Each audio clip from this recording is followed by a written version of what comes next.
নমস্কার। আজ আমরা আলোচনা করব পুরী নিয়ে, মানে উড়িষ্যার সেই বিখ্যাত শহর, একটা ভ্রমণ অভিজ্ঞতার ভিত্তিতে আর কি। হ্যাঁ, পূর্ব ভারতের উপকূলে। ঠিক। এই শহরটা তো আধ্যাত্মিকতা, সংস্কৃতি আর সমুদ্র, এই সব কিছুর একটা দারুণ মিশ্রণ। তো আজকের আলোচনায় আমরা এই অভিজ্ঞতা থেকে পুরীর মূল নির্যাসটা বোঝার চেষ্টা করব। হ্যাঁ, মানে পুরীর আকর্ষণটা শুধু তীর্থস্থান হিসেবেই নয় কিন্তু। অবশ্যই এটা হিন্দুদের পবিত্র চারধামের একটা, মানে 4টে প্রধান তীর্থস্থানের মধ্যে অন্যতম, সেটা ঠিক। হুম। কিন্তু এর সাথেই এটা একটা গুরুত্বপূর্ণ উপকূলীয় শহরও বটে, যার সংস্কৃতি, জীবনযাত্রা সবই সমুদ্রের সঙ্গে বেশ জড়িয়ে। এই ভ্রমণ অভিজ্ঞতা অনুযায়ী পুরী পৌঁছনোর অনুভূতিটাই মানে অন্যরকম। ভোরের বাতাস, তাতে সমুদ্রের নোনা গন্ধ, আবার তার সাথে ধূপের গন্ধ, মন্দিরের ঘণ্টার শব্দ, একটা মিশেল। হ্যাঁ, একদম। আর প্রথমেই যেটা চোখে পড়ে সেটা বিশাল জগন্নাথ মন্দির। এখানে বিশেষভাবে বলা হয়েছে মঙ্গলারতির অভিজ্ঞতার কথা। একটা কি বলবো, স্বর্গীয় পরিবেশ, মনটা শান্ত হয়ে যায়। পুজো করা হয়। হ্যাঁ। আরেকটা ইন্টারেস্টিং ব্যাপার এই বর্ণনায় আছে, যারা অহিন্দু, মন্দিরের ভেতরে তো তাদের প্রবেশের অনুমতি নেই, না। কিন্তু তারা পাশের রঘুনন্দন লাইব্রেরির ছাদ থেকে মন্দিরের চূড়া, ভেতরের চত্বর বেশ ভালোভাবে দেখতে পান। ও আচ্ছা। আর এই মন্দিরকে কেন্দ্র করেই তো বিশ্ববিখ্যাত রথযাত্রা উৎসব হয়, যেটা শেষ হয় গিয়ে গুন্ডিচা মন্দিরে। ঠিক। মন্দিরের এই পবিত্র পরিবেশ থেকে বেরিয়ে এলেই কিন্তু পুরীর আরেকটা দিক, পুরী বিচ। একদম। এই অভিজ্ঞতাটাতে সকালের দৃশ্যের খুব সুন্দর একটা ছবি দেওয়া হয়েছে। একদিকে জেলেরা দল বেঁধে সাগরে যাচ্ছে মাছ ধরতে, হুম। অন্যদিকে স্থানীয় মানুষজন সূর্যকে জল দিচ্ছেন, প্রণাম করছেন।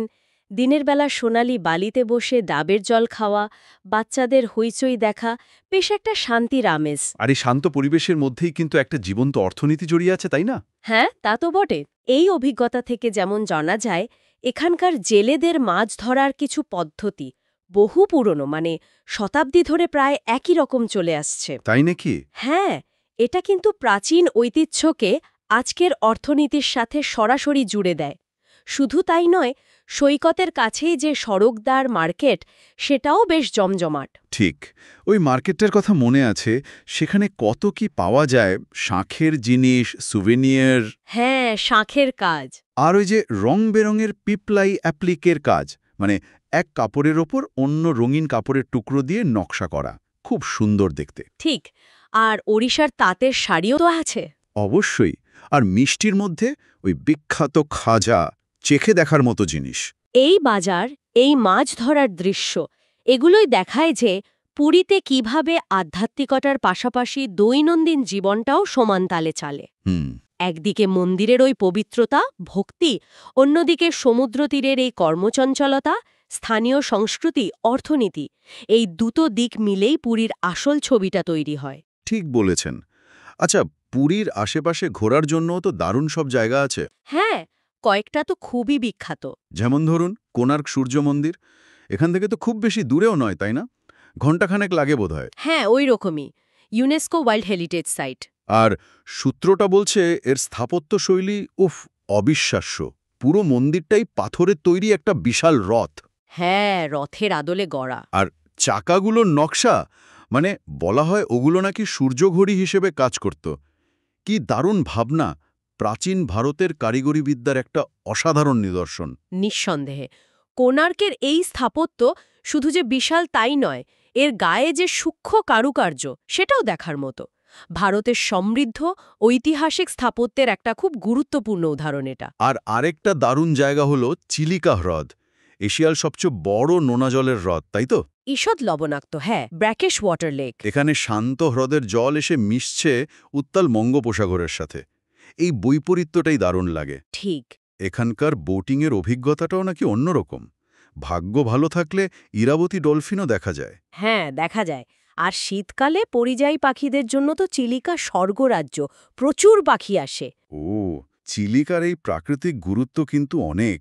এর বিশাল জলাভূমি, এর জীববৈচিত্র্য, পরিবেশের দিক থেকে খুব মূল্যবান।